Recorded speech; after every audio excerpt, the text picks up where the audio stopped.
자, 안녕하세요. 북소형 카페 여러분. 자, 오늘은 저번 시간에 이어가지고 포스트 모더니즘 관련된 내용을 이제 할게요. 포스트 모더니즘은 제가 전 시간에 파란 책 있는 내용을 이제 좀 봤어요. 근데 이 파란 책에 있는 내용은 진짜 기초적인 내용들만 적혀 있는 거예요. 그래서 좀 더 약간 심화된 내용이 이제 남색 책에 있는 내용이거든요. 그래서 이 남색 책 내용을 좀 볼게요. 자, 이 남색 책 내용을 보기 전에 이 남색 책 내용이 왔다 갔다 해. 예. 그래가지고 요걸 좀 보기가 좀 약간 어려운 부분이 있거든요. 예. 그래서 요걸 좀 정리를 하고 나서 좀 보고 넘어가는 게 좀 좋을 것 같아. 그래서 요 포스트 모더니즘 역사 관련된 데서 세 가지 전제 조건이 예전에 03년도에 나왔고 19년도에 나왔고 그랬거든요. 두 번이 나왔기 때문에 나올 수가 있어요. 그래서 요걸 좀 정리하고 그 다음에 읽으면 좀 한결 쉽게 이해할 수 있을 것 같아요. 그래서 제가 이제 역견 서브노트에 그걸 제가 표로 만들었거든요. 이 포스트 모던 역사인식 이걸 좀 설명하고 나서 강독을 하겠습니다.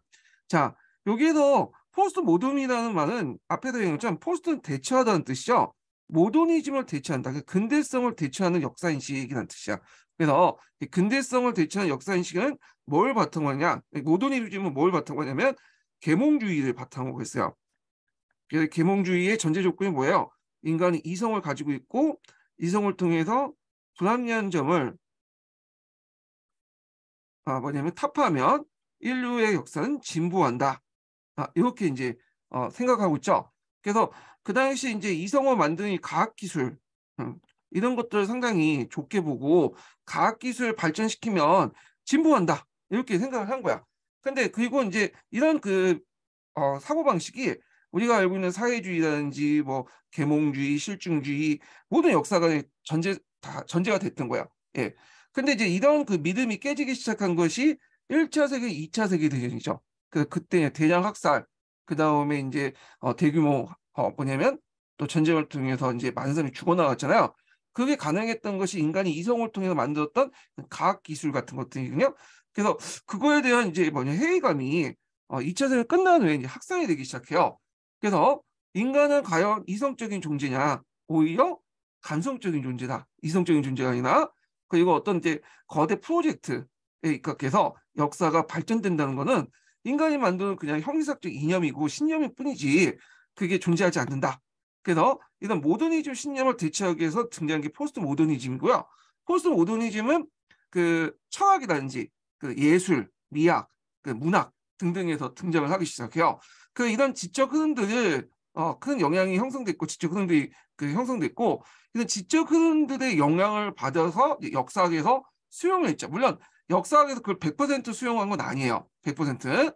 그렇지만 이제 일부 수용해서 우리가 이제 앞에서 언급했던 신문화사라든지 이런 것들, 텍스트론을 수용한 미시사 뭐 이런 것들이 등장을 하게 되죠. 그러면 여기에서 이제 포스트 모더니즘에서 역사를 공격하는 그 내용을 이제 좀 볼 텐데, 자, 이 포스트 모더니즘에서 역사를 공격할 때 이제 뭘 비판하냐면 과학적 역사를 비판해. 과학적 역사. 예. 객관주의를 비판하고.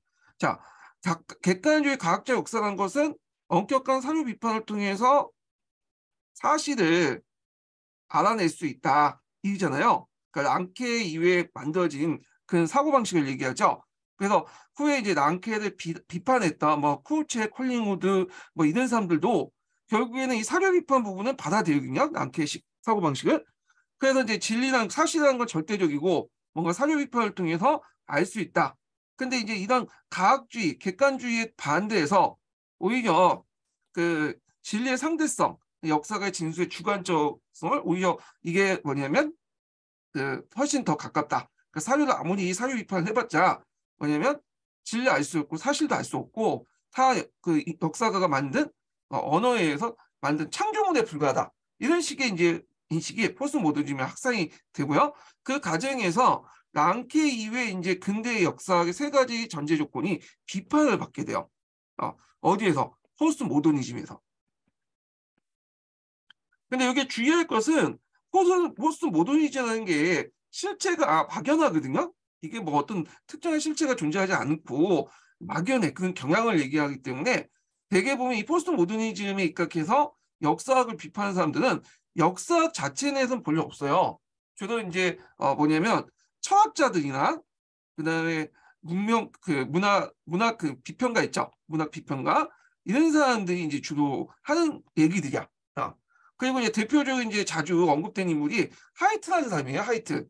읽어보시면 갈색칙이나 남색칙 하이트가 나오거든요. 일단 하이트라는 사람이 나오면 이 사람은 역사학자가 아니라고 생각하시면 돼요. 이 사람은 어떤 사람이냐면 문학 평론가 정도 되는 사람이에요. 그래서 이 문학적인 잣대를 가지고 역사학에 접근한 거기 때문에 대개 보면 내러티브 이론이나 그다음에 텍스트 이론을 나올 때 하이트 이론이 많이 나오거든요. 되게 이 사람들이 이제 뭐냐면 그 언어는 사료도 적혀 있다. 사료도 적혀 있고 언어는 허구다. 따라서 그래서 역사는 문학이다. 이렇게 이제 주장하는 사람들이야. 네. 그런 사람들이 이제 있고 그 다음에 이제 여기에서 또 나왔던 인물 중에 이제 보면 미셸 푸코라는 사람이 있어. 미셸 푸코도 엄밀히만 이 사람 역사학자가 아니죠. 이 사람은 그 좀 아시는 분은 있겠지만 철학자면서 사회학자예요. 유명한 사회학자야. 그래서 이 사람도 포스트 모더니즘 영향을 받았고 근대 역사학을 비판했어요. 그래서 대개 이런 하이트라든지 미셸 푸코라는 그런 사람들, 그러니까 포스트 모더니즘에 영향을 받은 사람들이 비판을 했고 그 과정에서 이제 뭐냐면 역사학에서 그들 이론을 100%는 아니지만 조금 수용을 한 정도, 그 정도 보시면 돼요. 그래서 이제 요게 비판하는 사람들은 대부분 사람들은 역사학자들이 아니다. 주로 역사학의 바깥에 있는 사람들이 포스트 모더니즘 관점을 가지고 근대 역사를 비판한 거다. 이렇게 이제 컨셉을 갖고 접근하시면 돼요. 자, 그러면 요거 세 가지 전제 요건을 이제 보기 전에 제가 이게 이해하기 힘들기 때문에 좀 약간 여러분이 이야기 표를 만들었어요. 그래서 요걸 표를 보고 요걸 좀 밑에 구체적인 내용을 들어갈 텐데 요 표로 들어가기 전에 서양인들의 그 철학자들의 어떤 인식을 보셔야 돼. 고대 그리스부터 쭉 내려왔던 그 인식인데 얘네들은 기본적으로 현상이 있으면 우리가 이제 오감을 통해서 인식되는 세계가 현상이라고 하잖아요. 그 현상은 이게 진리가 아니야. 이 사람들은. 뭐가 진리냐? 현상 밑에 있는 실제가 진리야. 이게 진리고 이게 보편적인 거야. 이건 가변적인 거고. 그래서 이 실제를 아는 게 제일 중요해요. 그래서 이제 우리가 알고 있는 실제론이라는 철학적 인식론이 등장했잖아요. 그래서 이제 앞에서 우리가 이제 흔히 듣고 있는 이제 플라톤이라든지 아리스토텔레스 이런 사람이 뭐 유형론이니 실제론이 뭐 그런 소리를 하는 게 다 이 실제와 현상의 관계에 대해서 얘기를 하고 있는 거거든요. 그래서 서양인들은 기본적으로 컨셉 자체가 이 현상, 눈에 보이는 것보다는 이 밑에 눈에 보이지 않지만 그걸 움직이는 어떤 진리가 더 보편적이라고 인식을 하고 있었어요. 이걸 기반으로 보고. 그러면 이제 이걸 두 개를 합쳐가지고 눈에 보이는 것, 눈에 보이지 않는 것을 하나로 합쳐 개념화시킨 사람이 누구냐? 마르크스죠. 이 마르크스는 구조라는 개념을 제시했어요. 구조. 전 시간에 제가 얘기했죠. 그래서 이 구조라는 개념이 마르크스를 비판하든 하여튼 그 사람을 막 찬양하든 간에 사회학이나 역사학에 많은 영향을 미쳤거든요. 지금도 우리가 흔히 뭐 구조라는 많이 쓰잖아요. 자, 그래서 이 구조라는 것이 이제 역사학에도 영향을 주죠. 그래서 전 시간에 얘기했던 뭐 아날라파라든지 사회구조사라든지 이런 것들이죠. 그래서 이제 이런 것들인데, 자, 이 구조에 입각해서 이제 뭐냐면 근대 역사학이 전개되는데, 그러면 이제 요 풀을 보고 이제 얘기하죠. 자, 역사가들은 역사적 사실을 추구하죠. 이때 사실이라는 것은 과거에 일어났던 그 모든 것들이 다 사실이 아니고 여기는 일사자가 아니라 역사사자잖아요. 그 중에 역사적 의미가 있고 뭔가 선택을 해서 연구 대상을 역사적 사실이라고 해요. 그러면 이제 이게 이제 일종의 구조라고 볼 수가 있는데, 근데 역사학에서는 어떻게 보면 과거에 이제 일어난 형상들이 있어. 형상들. 눈에 보이는 거죠. 이건 이제 그 어떤 인물이나 사건에 대한 내용이 될 수가 있겠죠. 근데 이 현상 자체를 구조라고 이야기 않죠. 거기에다가 그 현상을 뭐냐면 의미를 부여하죠. 거기에다 이제 뭔가 계기적 인과관계를 찾잖아요. 그래서 이걸 통해서 뭔가 의미를 보고 원리를 이제 탐구하잖아. 이걸 실제라고 해. 그래서 현상과 실제를 합쳐가지고 사실 구조라고 얘기하죠. 그리고 이제 이런 것도 있는데, 대개 보면 이 현상을 실제로 이렇게 표현하거나, 현상을 표현하거나, 현상을 실제로 표현할 때 우리는 뭘 이용하죠? 언어를 통해서 이용하죠. 언어를. 그리고 이 언어를 통해서 수하고 그다음에 현상을 밑바닥에 있는 이 실제적인 모습을 알기 위해서는 사료 비판을 하잖아. 근데 사료도 뭐죠? 언어죠. 그러니까 언어를 통해서 뭐냐면 적혀져 있는 현상을 연구해서 그걸 언어로 뭐냐면 실제로 표현하는 거죠. 그래서 뭐 갑신전배 원인이 어떻고 그다음에 갑오기의 원인이 어떻고 이런 식으로 언어로 표현하잖아요. 자, 요걸 이제 알고 좀 보시면 될 것 같아요. 자, 근데 그래서 요게 기반해서 이제 여기에서 세 가지 원칙이 적용되는데 이 과정에서 첫째로는 과거의 실제에 대한 진실을 탐구한다는 역사적 목적이 있다. 그러니까 과거의 실제에 대한 진실의 탐구를 지향한다. 이게 첫 번째 뭐냐면 지향점이죠. 전제 조건이죠. 예. 이게 큰 전제 조건이야. 그래서 그 뭐냐면 요게 이제 과거에 이제 여기 실제라고 하는데 이게 정확히 실제예요. 예. 그래서 요 실제를 보고 요 실제를 탐구하는 거죠. 여기 실제는 실제 사항입니다라는 뜻이고 여기는 현상적인 증명이고 실제는 그 현상에 있는 원리를 탐구하는 거야. 네. 그래서 이게 첫 번째이고 그거에 대한 반복적 전제 조건 두 가지가 있어요. 네. 앞에 이제 얘기하면 그러면 여기에서 이렇게 탐구할 때 실제 사항을 실제로 이렇게 탐구할 때 어떻게 하겠어요? 사료 비판을 하죠. 사료 비판. 그러니까 엄격한 사료 비판을 통해서 객관적 역사를 소수한다는 뜻이야. 네. 그러면 이때 이제 이거 세 번째는 뭐냐면 우리가 이제 여기에서 여기로 탐구할 때 실제적인 측면을 탐구하잖아요. 이 실제적인 측면을 주로 탐구하는 게 뭐겠어요? 인과관계죠. 인과관계. 세 번째 전제 조건이 이건데 역사적 설명에서 계기적 인과관계 기원을 탐구할 수 있다. 이런 거야. 그래서 정리해서 얘기하면 과거를 통해서 실제를 탐구하는데 이 사실을 통해서 이 실제를 탐구하는데 방법론으로서 언어를 통한 쓰여진 사료를 통해서 사료 비판을 하고 그 다음에 그 사료 비판 속에서도 여기에서 인과관계를 찾아낼 수 있다. 이렇게 이제 세 가지 전제 조건이 있는 거예요. 근데 이 세 가지 전제 조건을 어디에서 비판한 거야? 포스트 모더니즘에서 비판한 거죠. 그래서 첫 번째 대전제는 뭐냐면 과거의 실제에 대한 진실을 탐구할 수 있다. 우리가 눈에 보이는 현상 속에서도 그 눈에 보이지 않는 뭔가 실제라는 게 있고 거기에 보편적인 것들을 파악할 수 있다. 어떤 진리를 파악할 수 있다. 이런 사고방식이죠. 그래서 이제 여기 밑에 이제 제가 남색책에 있는 내용을 한번 적어놨어요. 이 남색책에서 이제 실제라고 적혀 있는데 요게 더 맞아요. 예, 이거는 언어 번역하는 과정에서 좀 잘못된 것 같은데, 자, 그러니까 고정된 의미나 내용을 갖는 역사 사실, 사건 혹은 실제는 존재하지 않으며 다만 과거에 대한 역사가 대한 해석만 존재할 뿐이다. 결국 복수의 의미를 지닌 텍스트, 즉 사료로서 추출된 어떠한 서술도 엄밀한 가학성이나 객관성의 거리가 멀다. 따라서 과거에 실제로 일어났던 사실은 역사에 추구한다 항상 지나지 않으며 과거 현실에 재구성한다는 역사가 해주는 허구에 가깝다. 이게 첫 번째 전제 조건. 뒤에 언급한 두 가지 전제 조건을 더 포함시킬 수 있는 큰 범위 전제 조건이야. 이거는. 그러면 여기에서 비판하는 거냐? 포스트 모더니즘에서 여기에서 눈에 보이는 지금 실제에서 눈에 보이지 않는 실체를 탐구한다는 거 있잖아요. 네. 어떤 진리를 탐구할 수 있다는데 근데 이거는 뭐야? 다 뭐죠? 이거는 텍스트를 통해서 판단하는 거잖아요. 그러니까 이제 하이트가 뭐라고 비판하냐면 역사학의 대상은 텍스트화된 과거다. 그냥 텍스트는 아까 지금 언급했죠. 텍스트에는 언어로 적혀 있는 건 다 허구라고 얘기하잖아요. 텍스트로 존재하는 역사에 대한 역사가 해석이 불가하다. 다 이건 뭐냐면 텍스트 자체가 그 당시 상황을 뭐냐면 적어놓은 역사가 어떤 자기 생각일 뿐이고 그리고 그걸 보고 후대 사학자들도 또 텍스트로 해갖고 자기 표현하니까 이것도 다 허구다. 그래서 역사 소수는 과거 사람들의 시각에 투영된 기록이지 있는 그대로 사실 요 현상을 그대로 보여주지 않기 때문에 과거 현실 인식이 불가능하다. 역사라는 것은 실제 존재했던 사람들과 일어났던 행위를 보여준 게 아니라 담론적 질서다. 이렇게 얘기해요. 담론적 질서. 담론적 질서는 뒤에 좀 얘기할 텐데 여기에서 이제 담론이라는 의미가 역조론이나 뭐 이제 그런 데서 되게 갈색체 다양한 의미로 이제 서술돼 있거든요. 근데 여기에서 이 파트에서 담론을 어떻게 정의했냐?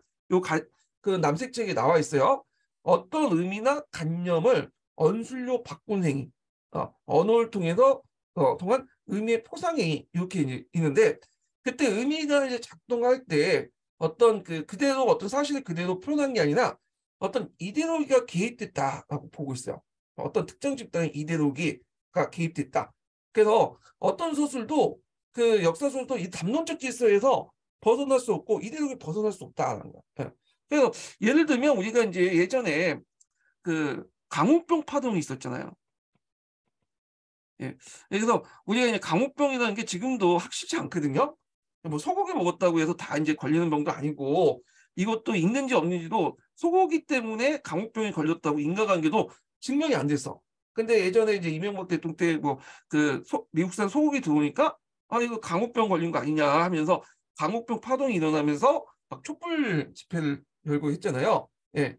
그러니까 우리가 강우병이라는 실체를 알지도 못하면서 거기다 뭐가 개입된 거야? 강우병은 것은 어떤 이제 나쁜 거다.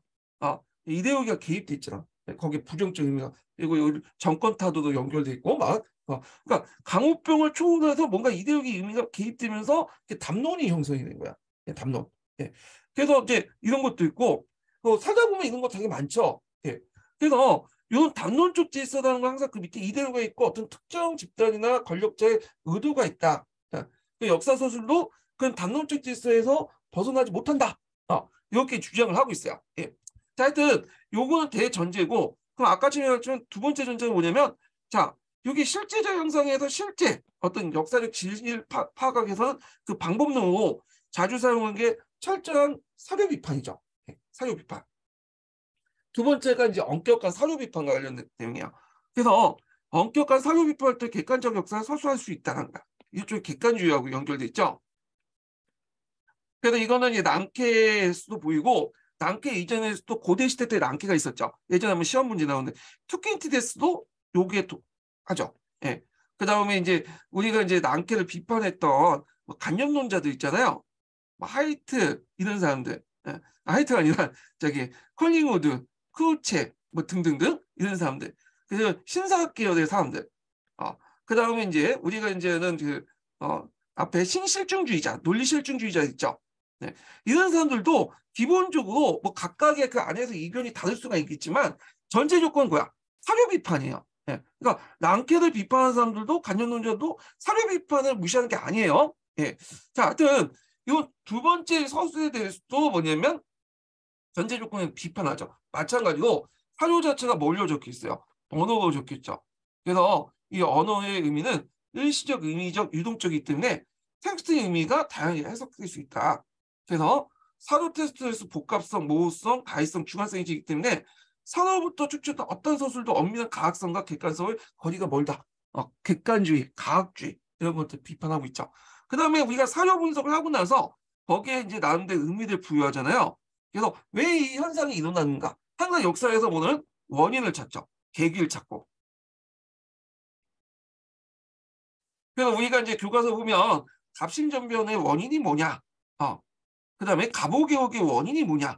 항상 이렇게 나오잖아. 의미를 부여하고. 네. 그래서 이런 작업을 통해서 이런 눈에 보이지 않지만 어떤 실제적인 걸 통해서 원인을 찾아주는 원인을 이렇게 실제적인 무슨 원인을 찾아왔는데 이거에 대해서 이제 미셸 푸코가 비판을 했어. 예. 그래서 이제 요 관련된 내용이 이제 있는데, 야, 미셸 푸코의 그 미셸 푸코의 보기에는 그 역사적 사실이라는 것이 어떤 하나의 기원 대신에 여러 가지 출발점으로 발굴되고 불연선적이라는 거야. 오히려 뭐냐면 다원적이고 우연적인 요소가 많아. 역사의 큰 계기들 보면, 큰 사건들 보면 우연적인 것들이 오히려 이제 뭐냐면 많다. 우연적인 것들이 많다는 거죠. 그다음에 역사는 일사불란 단일체가 아니고 이질적이고 비일적인 파일적인 복합체다. 그러니까 우리가 보통 근대적 역사관 보면 항상 고대가 있고 중세가 있고 그다음에 근대가 있고 현대도 하잖아요. 물론 그 고대, 중세, 근대, 현대 기준은 다를 수가 있죠. 근데 항상 그 역사는 이런 식으로 발전된다, 진보된다. 근데 이거는 후대 사람들이 뭐냐면 자기가 요런 그 틀을 만들어 놓고 역사 사실을 끼워 맞춘 하나의 담론이나 불과한 거지, 역사는 이런 식으로 운영되지 않아요. 예. 이질적이고 비연속적인 파일처럼 복합적으로 운영이 돼. 왜냐하면 인간의 역사도 그렇고 그다음에 뭐 우주의 역사도 그렇죠. 138억 년 전에 빅뱅이 한 점에서 폭발해서 나와가지고 그 있고 45억 년 전에 태양이 만들어지고 그 태양에서 지구가 만들어지고 지구 안에서 생명체가 존재하면서 이제 20만 년 전에 인간이 태어나잖아요. 자, 이런 것들이 어떤 우리 인간의 어떤 의도나 역사의 신이나 어떤 보이지 않는 관념에 의해서 만들어진 게 아니라 수많은 우연들이 걸쳐갖고 결국에는 그런 것들이 나타난 거다. 오히려 역사라는 것은 이런 틀이 아니다. 거대 담론 틀이 아니라 이질적이고 비연속적인 우연에 의해서 나타난 거다. 그래서 이것은 꼭 우리가 이제 근대의 역사학인 도시적 역사, 목적론적 역사를 뭐냐면 비판하고 이 목적론적 역사는 역사의 이런 복잡성이나 우연성 이런 것들을 설명하지 못한다. 그리고 역사라는 것이 항상 원인과 결과라는 그런 개념은 후대 이제 역사학자들이 만드는 개념들이고 여기를 보면 다 서구적 방식이다. 그러니까 억압적인 통제적인 세계를 바라보는 서구적 방식이 들어가 있다는 거야.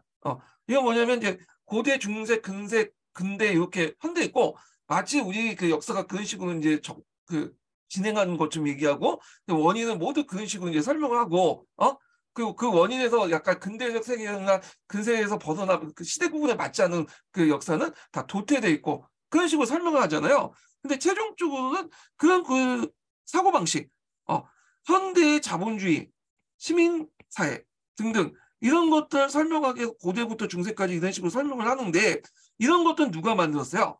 서구에서 만들었죠. 서구적 세계관이 반영이고 이건 서구적 세계관을 제일 우위에 두고 나머지 그런 기타 비서구권들을 다 그 밑에 종속시키고 결국에는 서구적 방식에 따라 역사의 흐름을 설정을 하려고 한 것에 불과하기 때문에 이런 것들은 제국주의의 어떤 산물이다. 이렇게 비판을 하고 있어요. 예. 자, 하여튼 이런 식으로 해서 세 가지를 이제 얘기를 하고 있다. 이렇게 보시면 되고요. 첫 번째 전제 조건하고 두 번째 전제 조건이 예전에 한번 시험문에 나왔죠. 그래서 세 번째 전제 조건도 나올 수가 있어. 이거.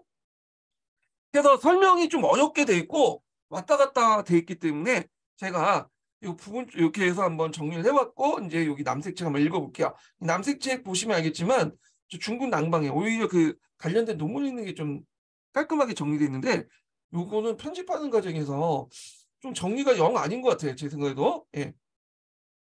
하여튼 있고 제가 이제 이렇게 정리한 부분은 제가 이제 그 142페이지 포스트 모더니즘 역사학과 관련된 이용우 씨 논문이 있어요. 아마 그 이용우 씨 논문을 여기에다가 발췌해 갖고 정리를 한 것 같아요. 근데 정리 내용이 훨씬 더 논문보다 못했어. 오히려 논문 있는 게 훨씬 더 뭐냐 깔끔한데 하여튼 여기는 뭐 남색책 위주니까 남색책 내용을 읽어볼게요. 자, 포스트 모더니즘 역사 이렇게 있죠.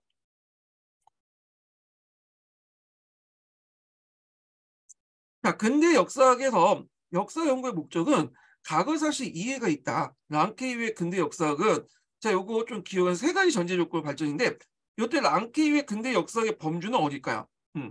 우리가 이제 랑케와 그다음에 뭐 간념론자, 그다음에 또 신사계열, 논리 실증주의자, 물론 논리 실증주의자 자체가 이제 역사학자는 아니지만 기본적인 전개는 이제 사실을 바탕으로 한 거니까 그리고 랑케 이전에 투켄티데스도 여기 포함되어 있어요.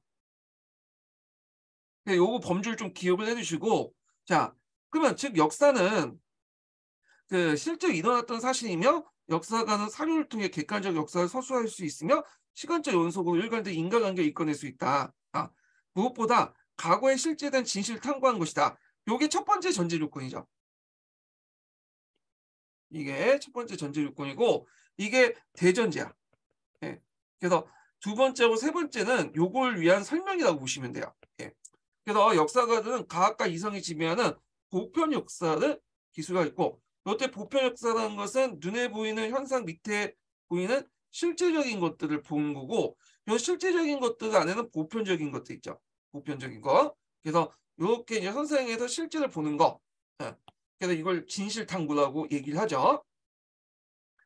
보편 역사 기술도 있고 일관된 목표를 향한 통일적인 체계. 앞에서 얘기했지만 우리가 시대 구분과 관련돼서 이제 연결시켜서 보면 항상 서구에서는 그 역사의 발전 단계 거대 담론이 틀이 있죠.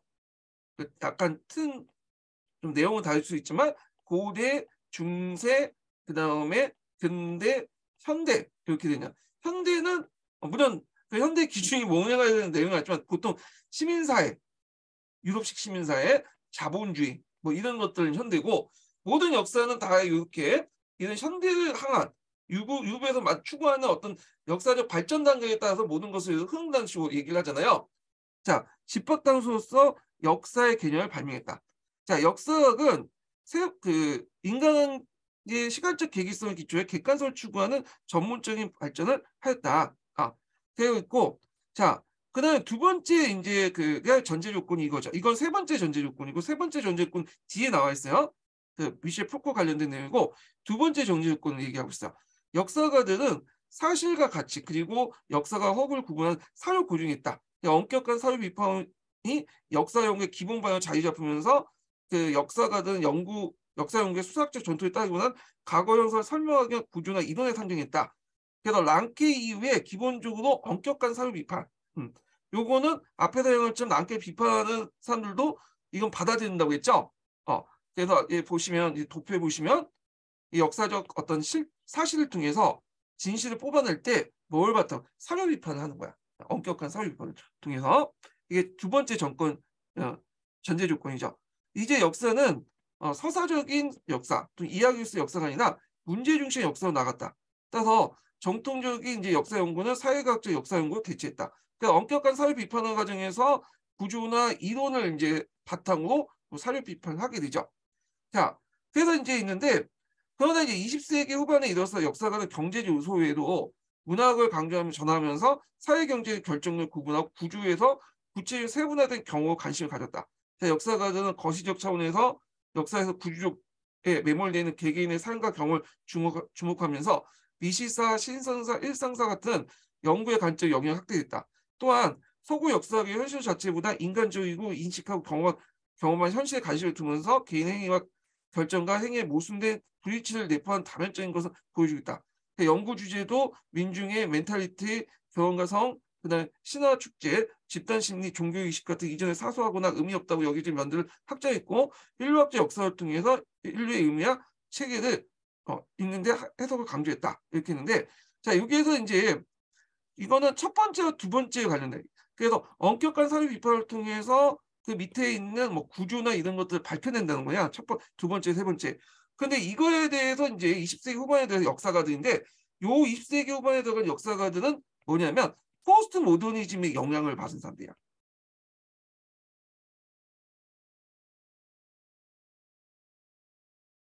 포스트 모더니즘의 특징도 아까처럼 있죠. 뭐 텍스트론이나 그다음 뭐 미시사, 그 등등 일상사. 이 사람들은 구조를 그렇게 강조하지 않죠. 예. 그래서 이거 영향을 구조보다는 이제 구조 속에 매몰된 개인을 부각시키거나 그 다음에 또 주제도 이제 다양화시키죠. 뭐 예전에 경제에서 뭐 6개만 한정돼 있는데 이제 문화 부분까지 그 신문화사라고 하죠. 그 문화 자체만 강조하는 사회 경제적 틀 속에서 이해하는 게 아니라 문화 자체를 강조하는 이런 것들이 영향을 줬다는 거야. 근데 주의할 것은 요 20세기 후반에 이런 역사가들은 포스트 모더니즘이 아니에요. 그리고 역사가들이 사실을 추구해야 되는 걸 부정한 게 아니야. 다만 그 포스트 모더니즘에 한 20~30% 영향을 받은 사람이다. 이렇게 보시면 돼요. 신문화사처럼. 그거와 관련된 내용이 이제 여기부터 해서 여기까지가 나와 있어요. 요거는 이제 포스트 모더니즘의 영향을 받은 역사학자들의 어떤 서술 형태 이렇게 보시면 돼요. 예. 그리고 여기에서 서술하면서 우리가 두 번째, 세 번째 전제 조건에 대해서 뭐냐면 의미가 약화됐다. 근데 부정했다는 게 아니라 그 전제 조건의 50% 정도만 받아들이고 50% 부정했다. 그렇게 보시면 돼요. 그러니까 신문화사 정도 개념으로 보시면 돼요. 예. 그래서 이제 이거는 그렇고 자, 그다음에 더 나아가서 이제 서구 역사학계에서는 진리에 대한 탐구와 객관성에 대한 믿음 그리고 과거의 과학적 접근하는 역사가의 노력에 의문을 제기했다. 근데 역사의 근본적인 문제 제기하는 이 새로운 지적 구조를 포스트 모더니즘, 탈구조주의, 언어로 전환 이거 텍스트로 나오죠. 해체주의라고 부른다. 통칭해서 이제 포스트 모더니즘이라고 보시면 돼요. 그리고 랑케이의 뿌리 내렸던 근대 역사 연구의 목적 방법을 군질적으로 회의하고 비판했다. 그래서 소위 포스트 모더니즘 역사 이론가들은 역사와 사회 현실을 하나의 틀로서 일률적으로 설명한 시도, 역사를 통일하고 일관된 체제를 파악하는 접근 방식을 비판했다. 대신 역사 현실의 다양성과 차별성, 불투명성을 불확실하고 그리고 모순성을 강조했다. 이렇게 있죠. 자, 그래서 이제 요게 설명 왔다 갔다 하는 게 좀 잘못한 게 요걸 먼저 설명하고 나서 포스트 모더니즘 관련된 특징을 쭉 설명하고 나서 그 포스트 모더니즘에 관련된 그 역사학의 특징을 설명을 해야 되고 그리고 나서 이제 그 과정에서 첫째, 둘째, 셋째 전제 조건을 이렇게 설명을 해야 되거든요. 근데 이게 설명이 왔다 갔다 해. 예. 그래서 논문에서는 이게 이렇게 차이들이 됐거든요. 포스트 모더니즘에 대한 특징이 나오고 그거에 대해서 영향을 받은 역사학의 어떤 포스트 모더니즘이 받은 역사학의 특징들이 나오고 그다음에 포스트 모더니즘과 그래서 세 번째 전제 조건을 차례로 언급을 하고 있는데 이건 좀 왔다 갔다 해갖고 좀 읽기가 그래요. 예. 자, 그리고 이제 두 번째 전제 조건의 비판이죠. 포스트 모더니즘 역사 인식을 봐서 요거는 아니에요. 요거는 이 포스트 모더니즘이 아니랬죠. 이 사람들은 사실을 추구하는 사람들이에요. 다만 포스트 모더니즘을 요소를 받아들인 거고 요게는 두 번째 전제 조건. 그래서 엄격한 사료 비판을 통해서 진실을 이제 뭐냐면 객관적으로 탐구하고 서술할 수 있다는 역사 연구 방법을 회의했다. 그래서 얘네들이 이제 예전에 시험부에 나왔던 거야. 그게 기준에 나왔던 거죠. 그래서 이 사람들도 마찬가지. 사료 자체가 언어로 적기 때문에 그냥 이거는 허구적이다. 이런 논리야. 담론이고. 그래서 보면 과거에 대한 객관적 지식의 가능성을 논의하는 것이 무의미하다는 거 보는 것이 텍스트가 지닌 다이성태입니다. 포스트 그 역사 이론가들 보면 언어의 의미는 일시적이고 임의적이며 유동적이며 인간은 자신의 주관 밖의 세계에서 언어의 포상을 통해 재현할 수 있다. 자, 이런 언어 속성상 텍스트의 의미가 다양하게 해석될 수 있다는 거죠. 그러니까 이제 뭐냐면 언어라는 건 객관적 사실 그대로 반영하는 게 아니라 그걸 받아들일 때 언어를 표현할 때 자신의 어떤 의미가 부여된다는 거야. 예. 근데 자신의 의미라고 하지만 실제로 그 사회에서 요구되는 어떤 이데올로기일 수도 있고 집단 논리일 수도 있고 어떤 특정인의 권위가 반영될 수 있고 이렇게 있죠. 그래서 이렇게 담론이 만들어지는 거죠. 그런데 역사관의 주요 연구 자료는 사료는 하나의 테스트로 통일되고 일관된 의미를 담고 있는 게 아니라 복합성, 모호성, 다의성, 주관성을 지닙니다. 이게 핵심 키워드죠. 여기 있는 내용이 이제 핵심적인 내용이라고 보시면 돼요. 그래서 텍스트이기 때문에 복합성, 모호성, 다의성이 있다. 예, 사료라는 자체가 즉 고정된 의미나 내용을 갖는 역사의 사실, 사건 혹은 그 다음에 실제는 존재하지 않으며 과거에 대한 역사가 대한 해석만이 존재할 뿐이다. 결국엔 복수의 의미를 지닌 텍스트, 즉 사료부터 추출한 어떤 서술도 엄밀한 과학성의 객관성이 거리가 멀다고 할 수 있다. 따라서 과거에 실제 일어났던 사실을로서 역사를 추구한다는 한 상이 지나지 않으며 과거 현실을 재구성하는 역사가들의 주장을 허구한다. 그래서 앞에서 얘기한 첫 번째 조건 자체가 잘못됐다는 거야. 여기를 통해서 이제 하려면 이걸 뭐냐면 사를 통해서 봐야 되는데 실제를 추구해야 되는데 그냥 여기 자체를 이렇게 넘어가는 것 자체가 다 허구적이니까 실제를 추구할 수 없다는 거야. 이 실제 자체가 제대로 알 수 없기 때문에. 그래서 이제 있고 세 번째 전제 조건의 비판이 여기에 나와요.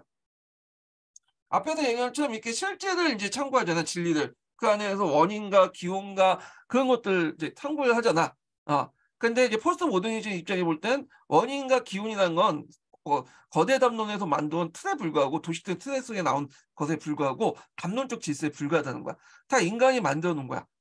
오히려 역사를 보면 인류의 역사나 우주에 보면 그래서 우연과 우연이 겹쳐갖고 나타나는 게 훨씬 더 뭐냐면 그 역사에서 지금 현상을 만들어냈다. 뭐 이런 내용인데 자 보면 포스트 모더니즘의 역사가들은 역사 설명에서 계기적 인간관계 혹은 기원에 대한 탐구는 망상이라고 비판했다. 대표적인 사람이 미셸 풀코라는 사람인데 미셸 풀코는 이 사람은 역사학자가 아니에요. 그래서 우리가 이제 역사 교육에 나와 있는 모든 사람이 역사학자가 아니에요. 이 사람은 사회학자면서 철학자야.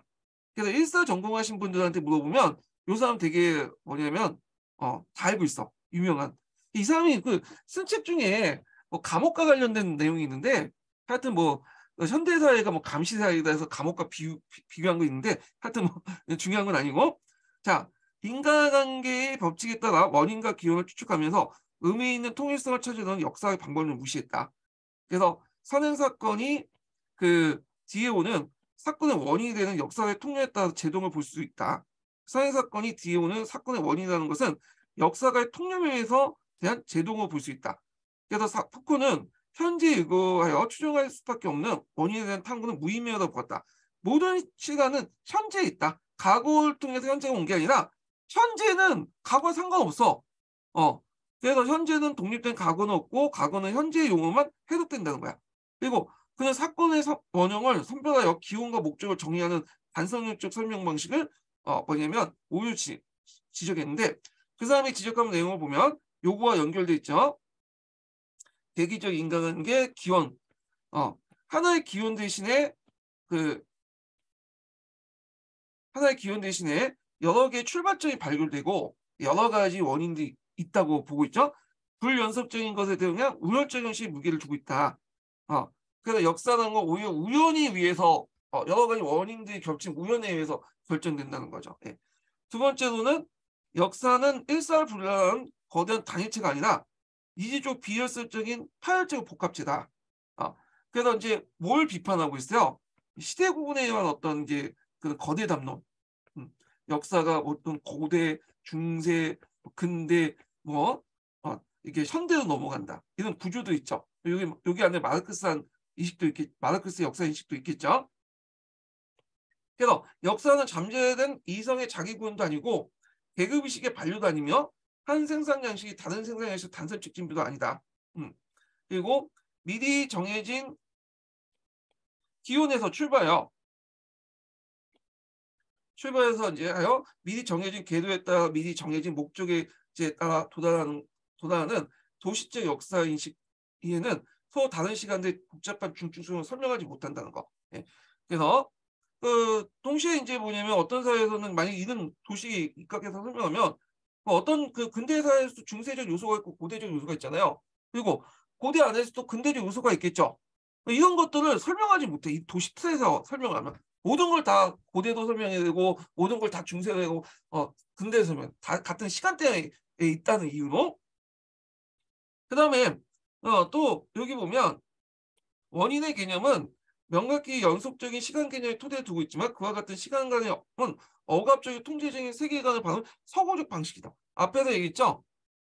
모든 원인은 이제 이런 어떤 거대 담론 틀에 맡겨서 설명하고 있고 고대, 중세, 근대, 현대가 그 원인을 나올 때 항상 뭔가 앞에 있는 선행 단계 전에 있었던 이제 앞으로 나갈 그런 시대의 어떤 특징에 맞춰서 막 설명을 해. 결국 최종적으로 현대에 오는데 이 현대라는 세계의 기준은 누가 마련했어요? 서구 제국주의 국가들이 마련했고 이런 것들은 다 담론적 질서다. 이렇게 이제 얘기를 하고 있죠. 그래서 이제 세 가지 이제 전제 조건의 비판이 있고요. 그 밑에 담론이라는 게 있어요. 담론은 어떤 의미나 관념을 언술로 바꾼 행위, 즉 언어를 통해서 의미 표상하는 행위를 말한다. 그런데 푸코에 따르면 담론은 단순히 의사소통의 메커니즘이 아니라 기호를 가지고는 현실을 표상하는 재현하는 과정에서 이미 특정한 의미 체계가 작동되고 이데올로기가 개입됐다. 델리다는 여기에다 이제 이데올로기뿐만 아니라 모두 권력 집단의 어떤 의지, 권력자의 의지 이렇게 있죠. 그래서 이런 어떤 역사 서술도 이데올로기에 자를 수밖에 없다.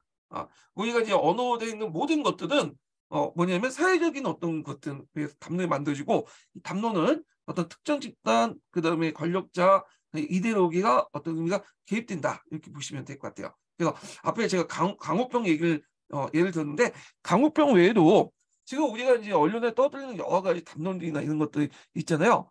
이런 것도 이제 뭐 사실 선택과 의미 부여 그런 것들을 통해서 이제 미디어에 이제 만들어져 갖고 확산되고 그것을 받아들인 사람이 뭐냐면 쓰게 되죠. 그 안에는 객관적 현실도 일부 포함되겠지만 어떤 사실 가장돼 있고 왜곡된 부분도 많잖아요. 이런 것도 이제 보시면 되고 우리 주변에도 있죠. 항상 어떤 책을 읽어야 된다는 식으로 담론을 만들어 가지고 퍼뜨리는 사람도 있죠. 예. 이런 것도 인구 공부에 별 도움이 안 될 것 같아. 기초를 중심으로 해서 뭐냐면 기본서를 읽어야지 담론을 중심으로 해가지고 기본서를 읽으면 안 돼요. 예. 제가 몇 번 생각하지만 그래서 요 내용도 좀 파악을 해두시고 요게 이제 문장 구조가 왔다 갔다 하기 때문에 다시 좀 정리해 볼게요. 일단 첫 번째가 이제 세 가지 전제 조건에 대한 비판이 나와요. 첫 번째가 여기 나오고 그 다음에 요거 뭐 그 전에 이제 부연 설명드리고 두 번째 전제 조건이 여기에서 나오죠. 엄격한 사유 비판 요 내용이 있고 그 다음에 마지막 전제 조건이 여기에서 나오는 거예요. 이 뒷장에서. 그래서 보실 때 다른 건 다 떼어치고 그냥 요 부분만 보세요. 요 첫 번째, 두 번째, 그 다음에 세 번째. 나머지는 그냥 이 사람들이 그냥 얘기했구나 하고 넘어가시면 돼요. 네. 요거 파고 막 머릿속에 생각하면 복잡해져. 요 정도만. 그래서 세 가지 전제 조건과 그거에 대한 비판 내용들 좀 보시면 될 것 같아요. 자, 그래서 이제 이렇게 있고, 그래서 여기까지가 제가 이제 사학사 관련된 내용을 다 끝났고요. 사학사 관련된 내용을 좀 제대로 이해하시려면 입론책이라는 책이 있어요. 입론과 구상이라는 책이 있거든요. 그 책을 좀 보시면 좀 이해가 좀 더 돼요. 더 공부하고 싶다면 따로 전문 서적을 사가지고 공부하시는 게 좋을 것 같은데 굳이 이제 뭐냐면 그것까지 읽을 필요 있나? 네. 왜냐하면 제가 몇 번 강조했지만 시성비를 고려해야 되는 시간 대비 효과성을 고려할 때는 좀 그래. 우리가 특별하게 여기 전공하려고 하는 사람도 아니기 때문에 요 정도만 딱 끊는 게 좋아. 예. 그냥 넣어 나가면 안 돼. 예. 그래서 학교 가신 데 보면 딱 끊는 걸 잘하더라고. 끊는 걸. 괜히 하다가 이게 더 궁금해. 그래가지고 막 다른 걸 파지고 산재포로 나가고 이상한 걸 보면 전문서 막 심화서 보면 이미 끝나는 거야. 이 사람들은. 예. 자, 하여튼 그렇고 그 다음에 이제 볼게 역사적 상상력 관련된 내용 볼게요. 역사적 상상력 관련된 내용도 시험 문제 많이 나오죠. 그 안에 뭐 부족 상상이 있고 특히 감정이입 관련된 내용들 이런 것들이 이제 있고 근데 하여튼 역사적 상상력 관련된 내용 볼게요. 185페이지 펴보세요. 남색집 185페이지요. 이거 한참 뒤로 가야 되는데 이렇게. 자, 역사적 상상력 관련된 내용이야. 예. 자, 그럼 역사적 상상의 개념인데 이제 보면요. 잠깐만요. 저도 여기 좀 펴놓고 시작할게요.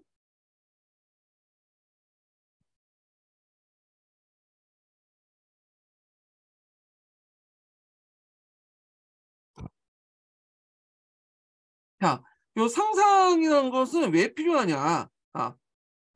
상상이나 역사에 왜 상상이 필요할까요? 이거는 뭐냐면 사료가 기본적으로 불완전하기 때문에 이 사료 자체가 많이 남아있지도 않고 그 다음에 남아있어도 왜곡이 필요하죠. 왜곡돼 있죠. 사료가 많이 그러니까 이 적은 사료를 왜곡된 사료를 어떻게든 불려서 그 안에서 사실을 좀 끌어내려고 하잖아요. 네, 불완전한 사료들. 그래서 이걸 통해서 사료를 이제 사실을 끌어내려고 하니까 뭔가 상상력이 필요한 거야.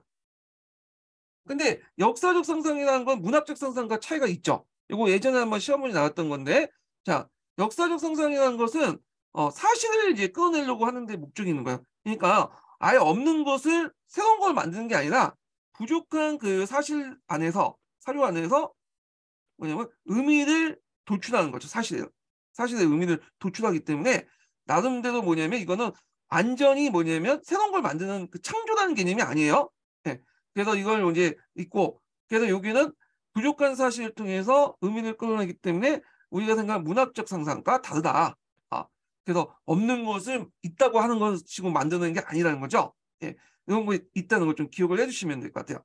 자, 그러면 내용을 한번 볼게요.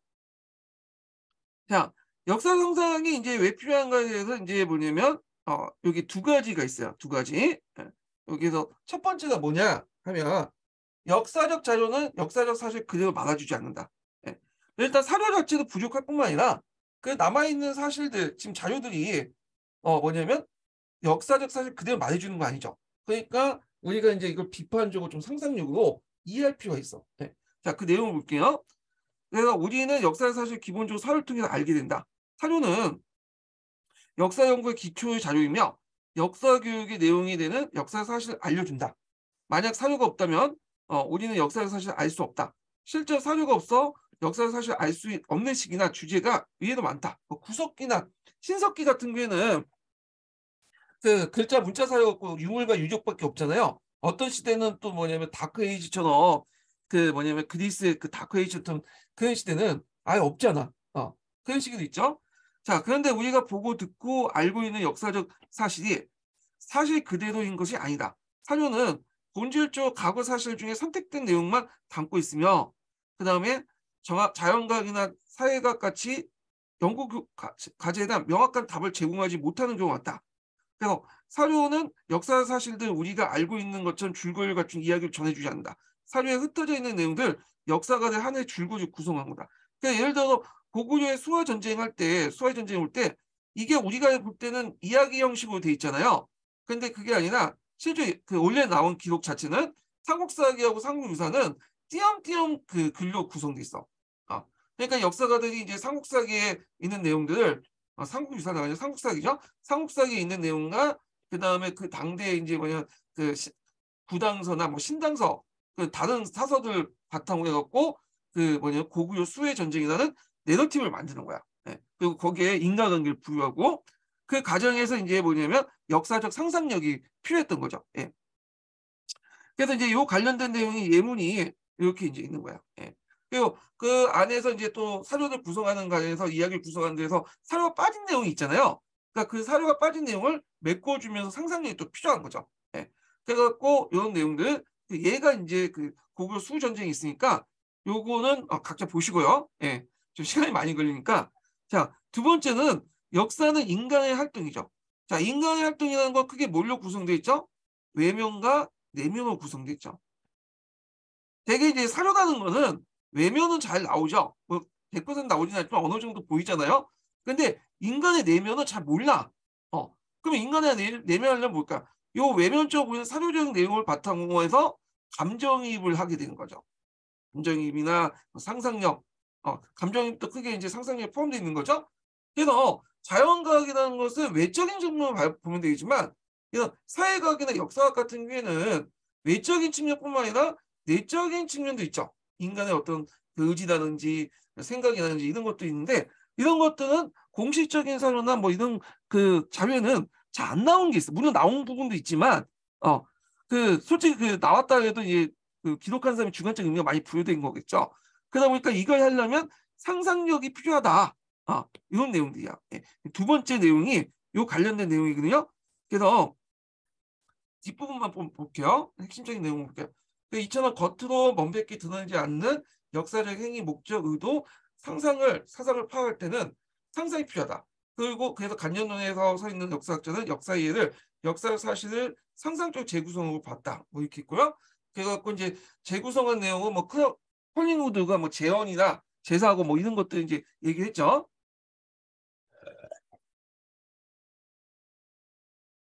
자, 그래서 이제 그 상상력이 필요한 건 두 가지인데 하나는 역사적 사실 그대로 말해주지 않다. 그 안에서 빠진 사실도 많고 왜곡된 부분들이 있기 때문에 우리는 항상 그 상상력을 통해서 그걸 메꿔야 된다. 그런 측면에서 문학적 상상력은 없는 사실을 만들어내고 그냥 이치에 맞게 설명을 드리지만 그 역사 상상력은 우리가 생각하는 창조라는 의미보다는 그 재해석과 재창조죠. 있는 것을 바탕으로 새롭게 역사 사실에 부합되도록 하는 상상력이다. 라는 의미고 두 번째로는 역사는 인간의 활동이기 때문에 내면적 활동은 상상력이 필요하죠. 이런 것들 두 가지 내용 파악을 해두시면 되고요.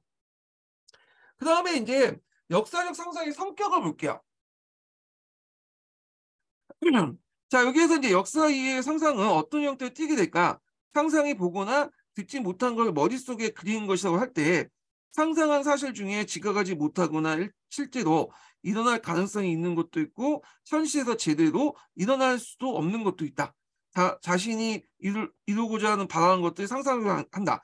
그래서 여기에는 이제 상상의 종류들이 쭉 나와 있거든요.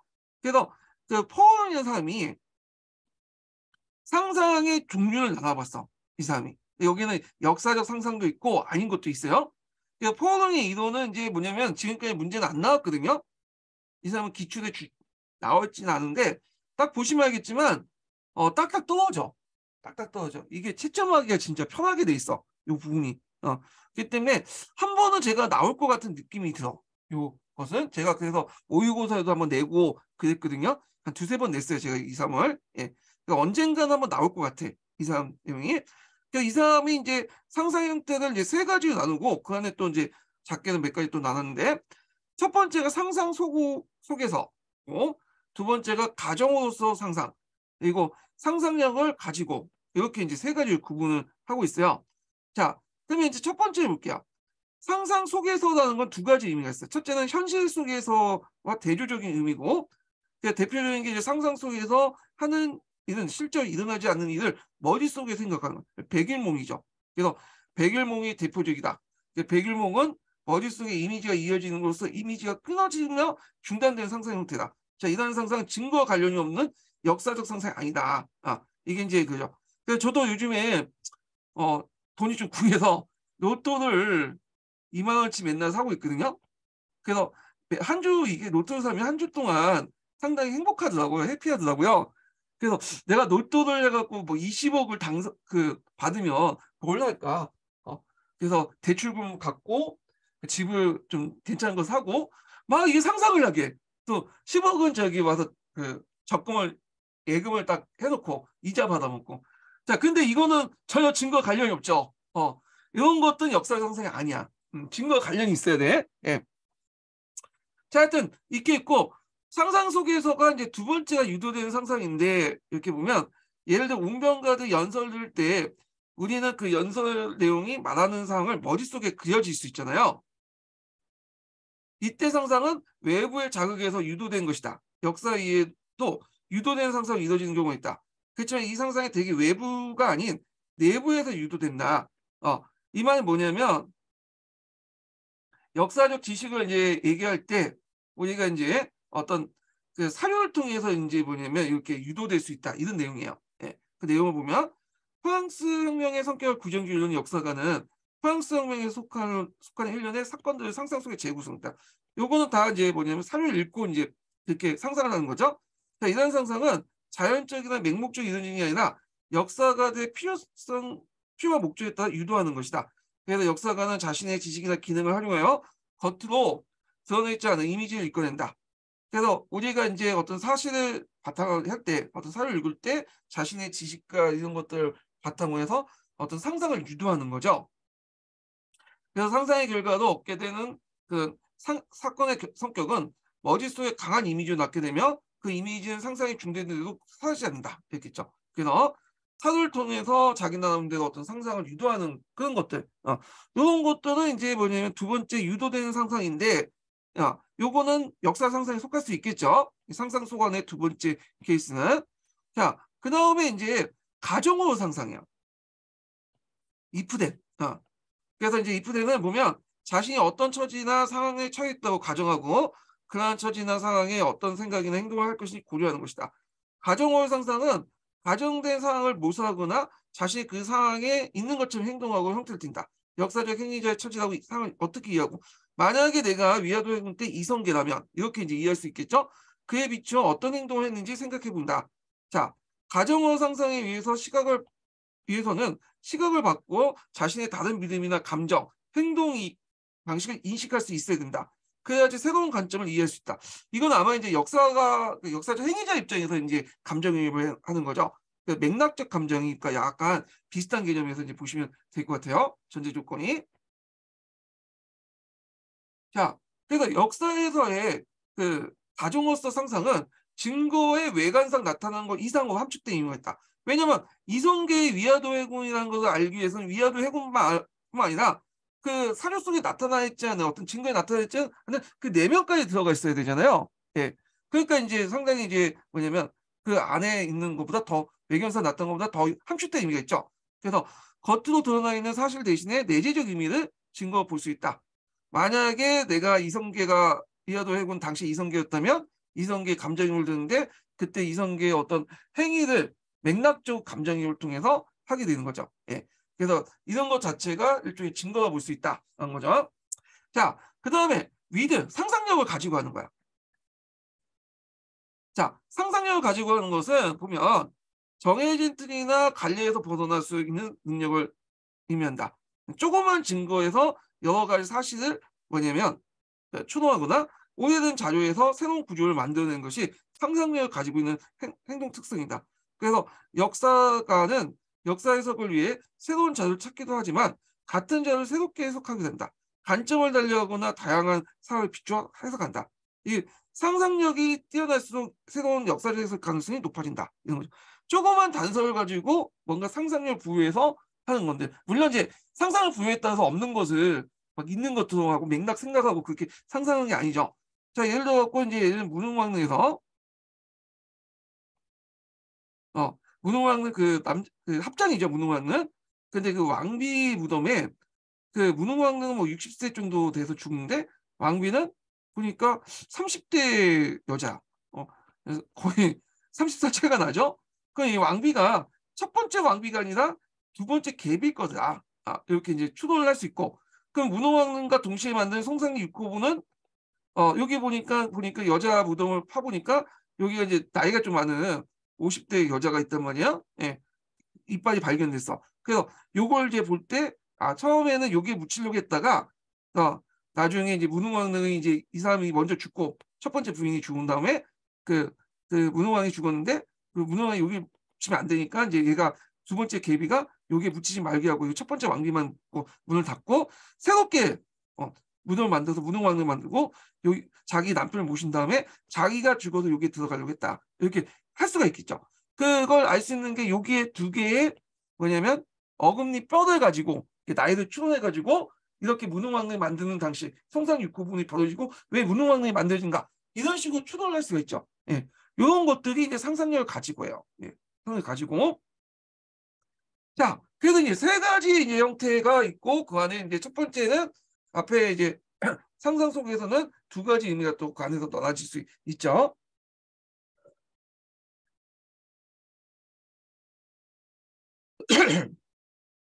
자, 이처럼 역사위에서 상상은 증거에서 사실을 밝혀내고 그리고 역사적 사실 재구성 인지적 성격을 가지고 있는 지적 활동이다.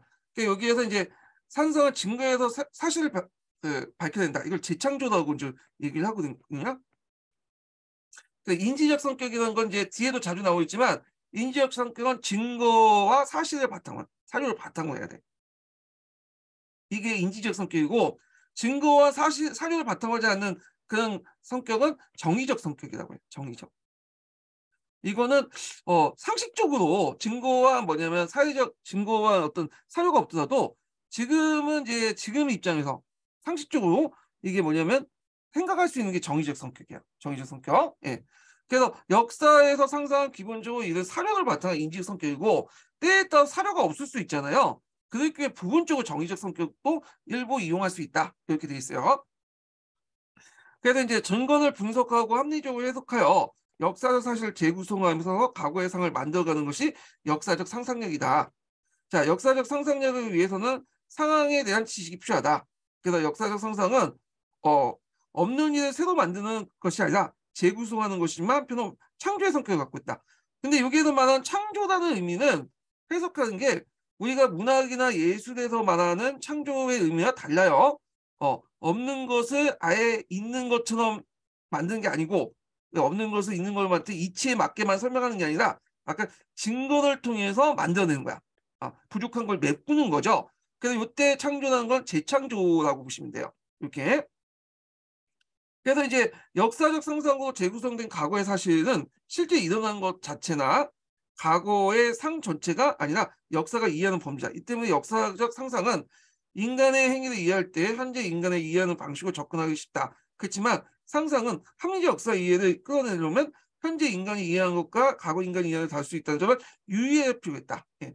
그래서 역사를 상상할 때 유의점 이렇게 있죠. 예. 그리고 여기에서 인간이 이해한 것과 과거를 이해하는 것이 다를 수 있다는 거. 이건 뭘 통해서 할 수 있는 거야? 증거를 통해서. 증거와 사실을 통해서, 사료를 통해서 뭐냐면 맥락적 감정이입을 해야지만 알 수 있는 거죠. 예. 자, 그래서 이제 이렇게 해서 이제 한번 있고 그 다음에 이제 상상력의 요소 관련된 내용인데 요거는 이제 그 학자들의 견해를 있어요. 그때 이제 여기 보면 김한종 선생하고 김한종 선생이라고 하면 좀 건방지 보이니까 김한종 교수님 그렇게 얘기해야 되겠죠? 예. 여기 보면 또 최상훈 교수님 이렇게 해서 역사적 상상이 어떻게 이렇게 분류를 할 것인가 그런 내용들이 있는데 요거는 이제 제가 도표로 가지고 좀 얘기를 해볼게요. 요 부분은. 예. 그래서 이제 요거 읽기 전에 이제 김한종 교수님하고 그다음에 여기 보면 최상훈 교수님이 이제 의견 대립을 보이고 있어요. 근데 뭐 중요한 건 아닌데 예전에 그 96년도에 김한준 선생님이 이제 역사 사고력 관련된 내용 부분이 있거든요. 그래서 요거 분류법이 좀 약간 달라. 그러니까 우리가 지금 최상원 교수님의 분류법은 이제 우리가 알고 있는 거예요. 그러니까 갈색 책과 남색 책에 있는 거 있죠. 그 크게 네 가지 하위 범주 있죠. 그래서 역사 상상력, 역사 탐구력, 역사적 판단력, 연대기력 이렇게 네 가지가 있잖아요. 요런 내용인데 이 김한종 교수님은 따로 이제 뭐냐면 좀 자기 나름대로 이제 분류를 해놨어. 예. 그래갖고 역사적 사고력을 크게 이제 뭐냐면 역사 탐구 기능과 역사적 상상력으로 나눴어요. 예. 그리고 역사적 상상력을 다시 역사 판단력과 상상적 이해로 나누고 그 상상적 이해, 구조 상상과 감정적 이해가 들어가 있어요. 이렇게. 그리고 상상력 아래 판단력이 있어. 그래서 보통 이제 그 최상원 교수님 같은 경우에는 판단력을 독립해서 나왔잖아요. 이거 판단력을 상당히 중요시 여긴데 반해서 이 김한준 교수님은 역사적 상상력 안에 역사적 판단력을 위치시켰다는 거예요. 예. 그래서 이런 것들은 좀 약간 분류법이 달라요. 분류법이. 그래서 요 김한준 선생님의 그 교수님의 분류법은 좀 기억을 해두시면 될 것 같은데 시험 문제 나오진 않을 것 같은데 초창기 때 96년도에 한번 그 분류 관련된 내용이 한번 언급됐기 때문에 제가 여기 좀 언급돼 있어요. 그래서 우리가 생각하는 그 분류법, 최상호 교수님의 분류법하고 좀 다르다. 이렇게 보시면 되고 제가 이제 여기 이제 역사적 판단력에 관련된 내용이 좀 적어놨거든요.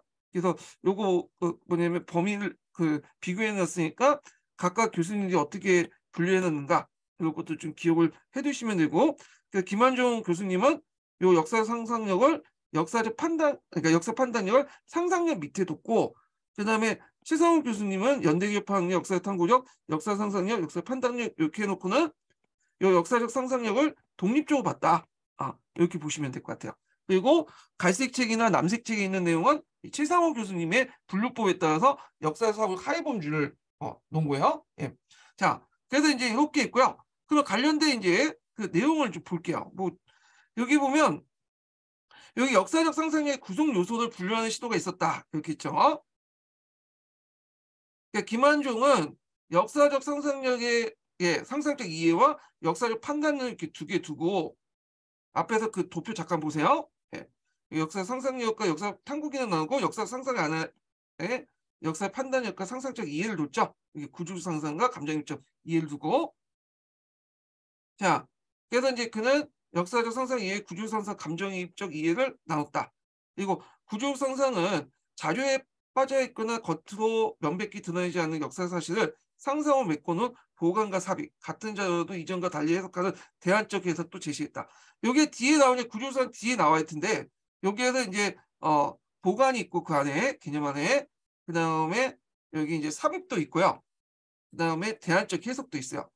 자, 그 다음에 감정이입적 이해는 행위의 동기와 목적 같은 행위자의 내면을 상상적 이해하는 것으로 해석학자나 감정론자, 역사학자들이 말하는 감정이입에 해당한다. 그러니까 상상력 안에 이 감정이입이 들어갔다 보시면 돼요. 또 역사 연구에서 자료를 선택하거나 내용의 신뢰성을 평가하고 역사 서술 형태를 정할 때 자신의 의견을 게재시킨 것이다. 이에 대해 최상호 씨는 자, 역사 상상을 대체 김만정이 말하는 역사 상상적 이해로 보고 있다. 그렇지만 역사적 판단력에서는 좀 구별하고 있어요. 그 역사 판단력은 역사 상상력에 포함될 수 있다고 하면서도 이와 구별되는 별개의 요소를 구분하고 있다는 거예요. 그래서 네 개를 이제 구분해서 그 판단력을 상상력이 아니라 독립된 영역으로 구분을 했죠. 그 역사의 판단력이 상상력과 그 뭐냐면 다른 특성을 지니뿐만 아니라 그 구분 이유가 있어 독립된 영역으로 그 역사적 사고력이 가장 높은 위치에 있고 역사 연구나 역사학습의 궁극적 목표가 되는 주요 하위 범주이기 때문이다. 그러니까 뒤에 얘기했지만 네 가지 판단력, 역사적 하위 범주 중에 제일 윗대가지가 뭐냐면 역사적 판단력이야. 그래서 밑에 있는 나머지 세 개를 어느 정도 하고 최종적인 궁극적인 목표가 이 역사의 판단력이에요. 예. 그래서 지금까지 기출문제 나온 거 보면 역사적 사고력 하위 범주에 나오면 되게 역사적 판단력이 나왔어요. 두 번 정도 나왔는데 요게 그래서 이렇게 구분하는 걸 좀 얘기를 했고요. 예, 뒤에 부분은 각자 읽어보세요. 이 부분은요. 예. 그래서 이제 이렇게 있고 그 다음에 이제 구조적 상상 관련된 내용을 볼게요. 자, 구조라는 말은 제가 얘기했을 거예요. 이 말은 원래 서양에서는 세계를 어떻게 본다고 했어요? 현상과 실제로 본다고 했죠. 그리고 현상을 움직이는 그 눈에 보이는 현상을 움직이는 뭔가 보편적인 원리가 있다. 보편적이고 이게 가변적인 거라고 했죠. 그래서 이걸 이제 개념화시킨 것이 마르크스의 구조라는 개념이야. 마르크스 구조화시켰죠. 눈에 보이는 현상과 눈에 보이지 않는 것들을 합쳐서 구조라는 개념을 마르크스가 처음 제시했고, 요걸 이제 역사학자들이 많이 사용하고 있죠. 예. 그래갖고 이제 예를 밑에 들긴 하는데, 그 뭐냐면 이제 여기에서 그냥 설명할게요. 이거 조선후기 때 신학과 관련된 예가 있거든요. 예. 그 뒤에 쭉 있고 있는데, 이거 시간 관계에서 다 읽기는 좀 그러니까 제가 좀 설명을 하면서 할게요. 잠깐만요. 자, 여기 제가 이제 그 남색 책에 있는 내용하고 노란 책에 있는 내용을 좀 같이 하면서 좀 얘기할게요. 예. 그래서 이제 보면 요거 하기 전에 첫 번째 인증문 알려드릴게요. 첫 번째 인증문은 68번입니다. 예. 첫 번째 인증문 68번이에요. 자, 여기 보면 이제 구조를 볼 때 두 가지가 있다고 했죠. 사물이나 형상이 본래 가지고 있는 구조. 그리고 사물의 사람들에 의해 부여되는 구조. 이렇게 있죠. 그래 갖고 이제 여기는 눈에 보이는 거와 이건 눈에 보이지 않는 거야. 이렇게 이제 나눠 볼 수 있고요.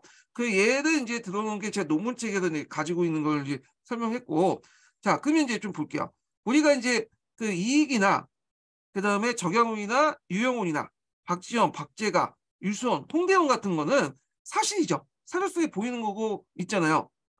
요게 인지인데, 근데 우리가 이제 이 사람들 이익이나 조경훈, 유영훈을 중농주의도 묻고, 그다음에 박지원, 박재가, 그다음 유수원, 홍대원을 중상주의 묻고, 거기에다가 이제 중농주의와 중상주의 시작이 이렇게 있잖아요.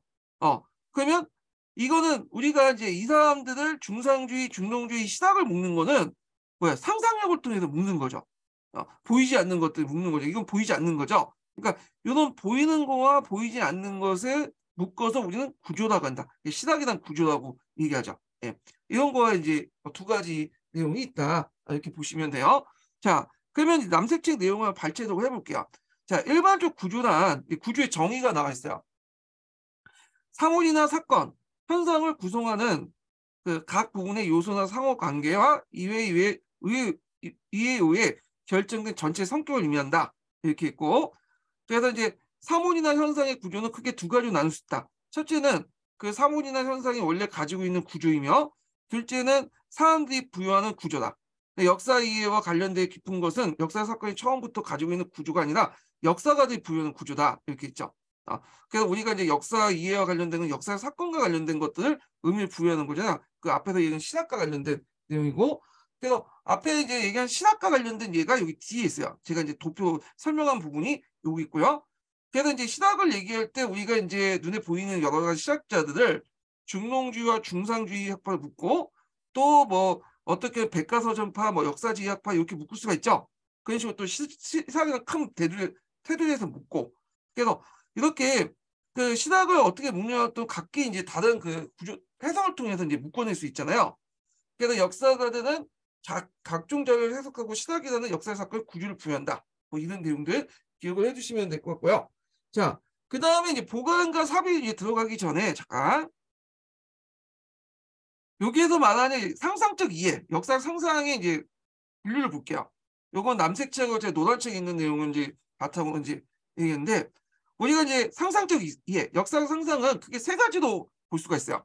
세 가지로. 그래서 이제 요 안에 보면 구조적 상상이 있고요. 앞에 이제 구조에 대해서 얘기했죠. 눈에 보이는 것과 눈에 보이지 않는 것을 묶어내고 그 상상하는 게 구조 상상이겠죠. 그리고 그 안에 기능 측면에서 보면 재창조 신해석이 있고, 그 다음에 이제 곧바로 이제 남색책에 있는 보관과 삽입이 있죠. 보관과 삽입. 그 다음에 이제 감정이입이 있고, 그다음에 역사의 판단이 있어. 예. 그래서 이제 여기 상상적 역사의 역사의 판단 이렇게 묶어놓은 거는 이제 아마 이게 노란책에 있는 내용 같은데, 예.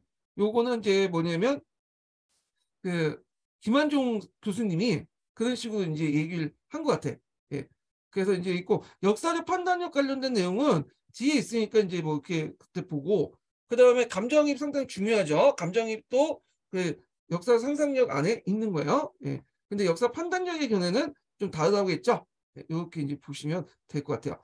자, 그러면 이제 먼저 살펴볼 것이 뭐냐면 보강과 삽입 관련된 내용인데 요거 관련돼서 예전에 한번 링컨 관련된 사료와 함께 시험 문제 나왔던 거죠. 요거 네, 요거 기억을 해두시고 자, 남색책 몇 페이지 보시냐면 193페이지 펴보세요.